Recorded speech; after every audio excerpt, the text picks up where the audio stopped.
Did you know that 71% of consumers feel frustrated when brands show them irrelevant ads? Or that 70% of millennials say they prefer brands that don't use personalization tactics? In a world where personalization has become the norm, these numbers might come as a shock.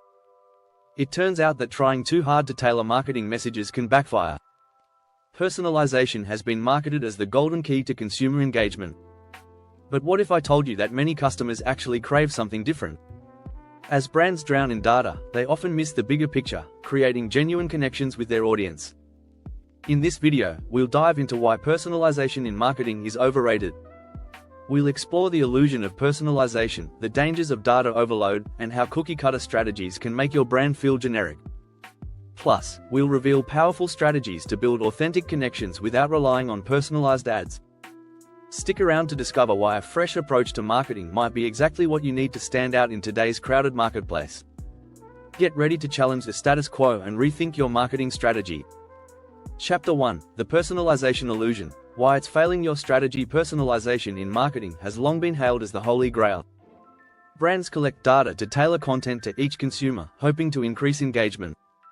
But here's the thing, it doesn't always work the way we expect.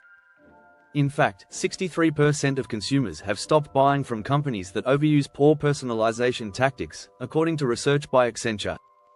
So, why is personalization failing your strategy? For starters, most of it is surface level. Think about the countless emails you get that start with your name. Does that really make you feel connected to the brand? Probably not. Personalization often feels like brands are trying too hard but missing the mark on real human connection. A lot of marketers believe that more data means better results. The truth is, people are more complex than the sum of their digital behaviors. Relying heavily on behavioral data can make campaigns feel predictable, even boring. A study by Gartner found that 38% of marketers said that excessive personalization resulted in alienated customers rather than engagement. That's because being too personal can feel creepy. Ever had a brand recommend something so specific that it made you wonder if they were spying on you? Yeah, no thanks. The illusion here is that while personalization seems like a win, it's often just another buzzword that doesn't move the needle as much as we think. The key takeaway? Focusing on personalization alone won't get you far. It's more effective to build authentic brand experiences that speak to broader emotions, values, and needs. If you find these insights useful, make sure to subscribe for more tips on marketing strategies. Chapter 2: Data Overload. When too much information ruins the message. We live in a world overloaded with information, and marketers are no exception to this problem. In 2020, the average consumer was exposed to 6,000–10,000 ads per day. As marketers, we collect every piece of data we can, hoping that it will unlock the secret to customer loyalty. But more often than not, too much data leads to cluttered, overcomplicated messages. Here's the thing, just because you can target your audience down to the finest detail doesn't mean you should. A study by eConsultancy found that 33% of consumers felt overwhelmed by the number of personalized messages they received. The problem here is what we call data overload. The more marketers try to stuff personalized details into a campaign, the less clear and impactful the message becomes. Take Netflix, for example. Netflix's recommendation algorithm is an example of successful personalization because it feels effortless. But for every Netflix, there's a dozen brands trying too hard, shoving hyper-personalized content down consumers' throats. This strategy can backfire when consumers feel like they're losing control of what they see or get overloaded with irrelevant offers. Instead of over-relying on data to craft personalized messages, try simplifying your approach. Focus on the why behind the data. If a customer frequently buys eco-friendly products, don't just send them personalized offers on more of the same. Use that insight to craft a message that speaks to their larger values, such as sustainability or ethical consumption. It's less about, hey, we know what you like, and more about, we understand what you care about. Chapter 3: Cookie Cutter, Personalization. Are we really unique? Despite the hype, most so-called personalized marketing is far from unique. In fact, many brands are guilty of relying on cookie-cutter profiles that don't truly reflect individual customers. The irony is that personalization strategies often make people feel more like data points and less like individuals.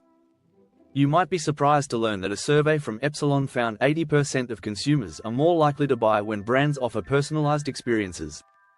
But here's the catch, that personalization has to feel authentic. And that's where most brands fail.